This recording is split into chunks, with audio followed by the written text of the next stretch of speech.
Assalamualaikum warahmatullahi wabarakatuh. Di video kali ini kami akan menjelaskan materi kami, yaitu tentang ejaan bahasa Indonesia.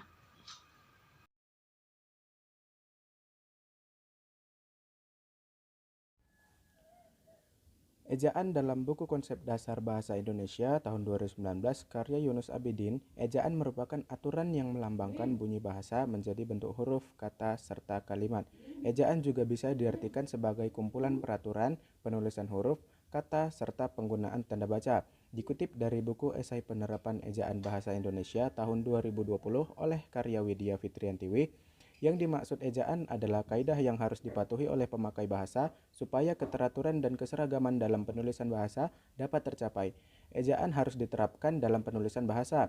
Ejaan memiliki sejumlah fungsi penting, yaitu sebagai landasan pembakuan. Tata bahasa penggunaan ejaan dalam penulisan bahasa akan membuat tata bahasa yang digunakan semakin baku.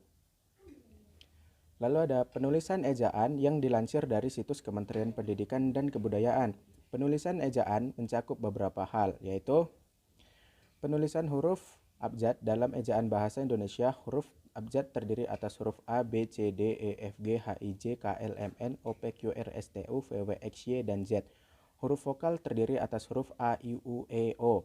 Sama seperti huruf abjad, huruf vokal juga bisa ditulis dalam huruf kapital atau tidak. Penulisan huruf konsonan dalam ejaan bahasa Indonesia, huruf konsonan adalah huruf yang tidak termasuk huruf vokal, yakni B, C, D, F, G, H, J, K, L, M, N, P, Q, R, S, T, V, W, X, Y, Z. 2. Penulisan kata. A. Pengertian penulisan kata. Penulisan kata terdiri dari dua kata, yaitu penulisan dan kata. Penulisan adalah proses cara perbuatan menulis atau menulis, sedangkan kata adalah unsur bahasa yang diucapkan atau dituliskan yang merupakan perwujudan kesatuan perasaan dan pikiran yang dapat digunakan dalam berbahasa. Bahwa penulisan adalah kata, proses atau cara menulis yang mempertimbangkan unsur bahasa yang diucapkan atau dituliskan sebagai wujud kesatuan perasaan dan pikiran yang dapat digunakan dalam berbahasa sesuai ejaan yang disempurnakan. 1. Kata dasar. Kata dasar adalah kata yang belum diberi imbuhan. Dengan kata lain, kata dasar adalah kata yang menjadi dasar awal pembentukan kata yang lebih besar. Contohnya adalah makan, duduk, pulang, tinggal, datang, minum, langkah, pindah, dan lain-lain. Kata dasar bisa membentuk satu kesatuan kalimat, yaitu seperti ular yang mati itu sangat panjang, atau aku pergi ke sekolah dengan ayah. 2. Kata depan. Kata depan adalah kata-kata yang secara sintaksis diletakkan sebelum kata benda, kata kerja atau kata keterangan, dan secara semantis, kata depan menandakan berbagai hubungan, makna antara kata depan dan kata yang ada di belakangnya. A. Aturan penulisan kata depan. Kata depan seperti di, ke, dan dari ditulis terpisah dengan kata-kata di belakangnya, kecuali untuk kata-kata yang sudah dianggap lazim sebagai satu kata, seperti kepada, daripada, dan sebagai imbuhan, seperti dipukul, dimakan, dan lain-lain. Contohnya adalah seperti ini.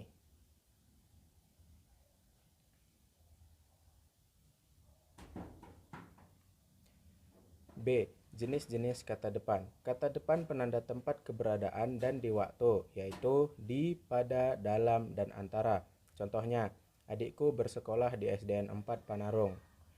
Kata depan penanda arah atau tempat asal, yaitu dari. Contoh, ayahku baru pulang dari Banjarmasin tadi malam. Lalu ada kata depan.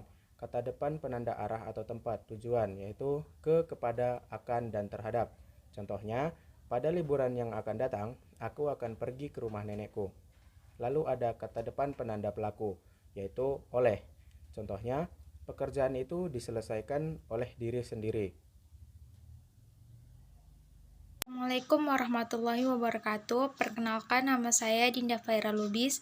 Saya dari kelompok 3 akan menjelaskan tentang penulisan huruf. Huruf abjad. Huruf abjad terdiri dari 26, sedangkan jumlah fonem bahasa Indonesia terdiri dari 28. Oleh karena itu, ada sebuah huruf yang digunakan untuk membedakan dua buah fonem yang berbeda, dan juga digunakan gabungan dua huruf untuk melambangkan sebuah fonem. Kedua, ada huruf vokal. Huruf vokal terdiri dari A, I, U, E, dan O. Ketiga, ada huruf konsonan. Huruf konsonan terdiri atas B, C, D, F, G, H, J, K, L, M, N, P, Q, R, S, T, V, W, X, Y, dan Z. 4. Huruf diftong. Huruf diftong terdiri dari AI, AU, dan OI. 5. Gabungan huruf konsonan. Terdapat 4 gabungan huruf yang melambangkan konsonan, yaitu KH, NG, NY, dan SY. Keenam, ada huruf kapital. Yang pertama, huruf pertama pada awal kalimat, contohnya dia mengantuk. Yang kedua, huruf pertama petikan langsung, contohnya adik bertanya kapan kita pulang. Dan yang ketiga, huruf pertama unsur singkatan nama gelar atau pangkat, contohnya DR atau doktor, MA atau Master of Art. Yang ketujuh adalah huruf miring. Yang A, huruf miring dipakai untuk menuliskan nama buku, majalah, dan surat kabar yang dikutip dalam tulisan, contohnya surat kabar atau suatu karya. Yang B, dipakai untuk menuliskan, mengkhususkan huruf, bagian kata-kata atau kelompok kata yang ditegaskan atau dikhususkan, contohnya huruf pertama kata abad adalah D, dan yang C dipakai untuk menuliskan kata nama ilmiah atau ungkapan asing, kecuali yang telah disesuaikan ejaannya. Contohnya nama ilmiah buah manggis ialah Carcania mangostana. 4. Pengertian tanda baca. Tanda baca adalah simbol yang gak ada hubungannya dengan suara, kata, atau frasa dalam suatu bahasa. Tanda baca itu sendiri berperan menunjukkan sebuah struktur tulisan, intonasi, dan jeda pada saat pembacaan. A. Penggunaan tanda baca pada titik. 1. Penanda akhir kalimat. Fungsi tanda titik yang paling umum dan paling banyak dipahami orang-orang ialah sebagai penanda pada akhir kalimat. Contoh, Ayah baru saja berangkat ke Yogyakarta. Titik. 2. Tanda penulisan di bagan, ikhtisar atau daftar. Tanda titik bisa digunakan di belakang satu huruf atau angka dalam penulisan bagan, ikhtisar atau daftar. Contoh, 2 titik Kota Bekasi, Kabupaten Bekasi. 3. Pemisah angka dan penanda waktu, jam, menit, dan detik. Jarang diketahui, tanda titik juga dapat digunakan sebagai pemisah angka jam, menit, dan detik. Hal ini disebabkan tanda tersebut sering digantikan oleh titik 2. Contoh, pukul 06.05 atau pukul 6:05. 4. Penunjukan jangka waktu. Hampir serupa dengan fungsi yang ketiga. Tanda titik juga berfungsi sebagai penunjukan jangka waktu tertentu. Contohnya, 01.03.47 atau 1 jam 3 menit 47 detik. 5. Memperjelas jumlah. Tanda titik digunakan untuk memperjelas bilangan ribuan atau kelipatannya. Contohnya, kecelakaan di tol bulan lalu mencapai 1.200 kejadian. Titik. Di 1.200-nya itu 1.200. 6. Peran dalam penulisan referensi. Dalam penulisan daftar pustaka, tanda titik digunakan setelah nama penulis, judul, tulisan yang tidak mengandung tanda seru atau tanda tanya, dan tempat terbit. Contoh, Agung, Muhammad 2007 media belajar yang asyik Solo 2 ragam cendekiawan. 7. Tidak digunakan pada akhir judul. Kamu tidak boleh menggunakan tanda titik pada akhir judul karangan artikel yang merupakan kepala karangan. Selain itu, pada bagian kepala tabel, grafik, dan ilustrasi juga tidak boleh diakhiri dengan tanda titik.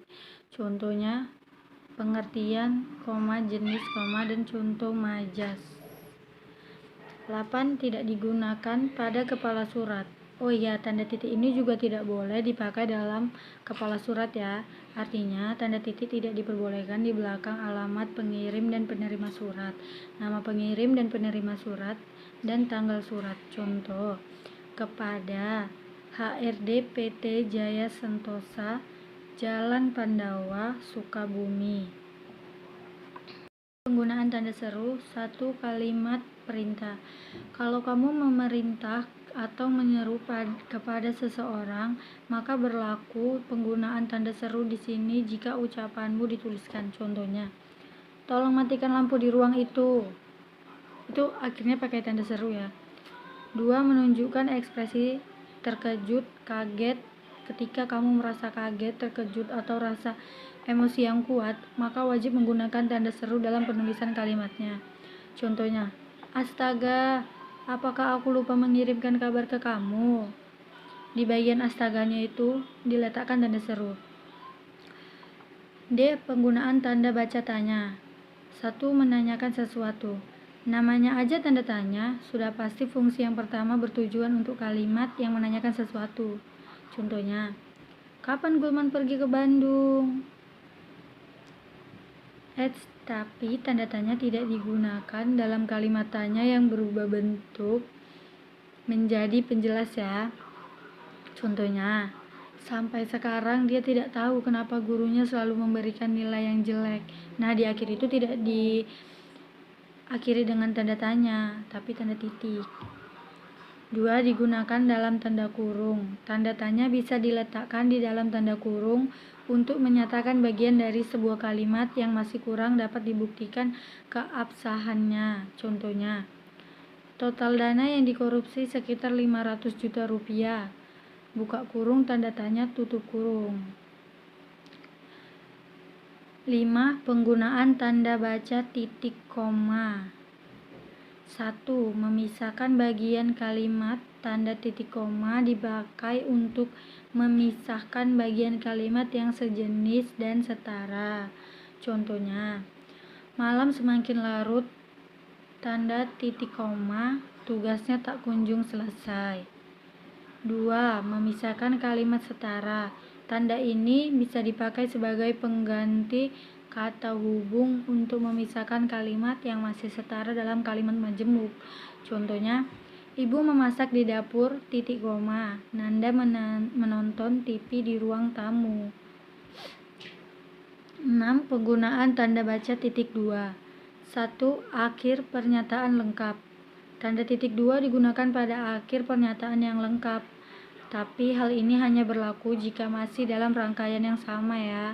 Contohnya, kita persiapkan perlengkapan berkamar titik 2, tenda, ransel, jaket, dan pakaian tidur. Penggunaan tanda baca koma. 1. Diletakkan di tengah kalimat. Tanda ini sangat sering digunakan pada tengah-tengah kalimat. Nah, tanda koma biasanya dipakai dalam suatu perincian ataupun penyebutan bilangan. Untuk penempatannya ada di belakang kata yang mengikutinya. Contoh, 1,2,3. 2. Perbandingan kalimat. Tanda koma berperan dalam membentuk sebuah kalimat perbandingan. Tanda ini dipakai memisahkan kalimat yang setara yang didahului kata yang menunjukkan perbandingan seperti tetapi, namun, atau melainkan. Contohnya, wahana wisata itu sungguh menyenangkan, namun cukup berbahaya bagi anak-anak.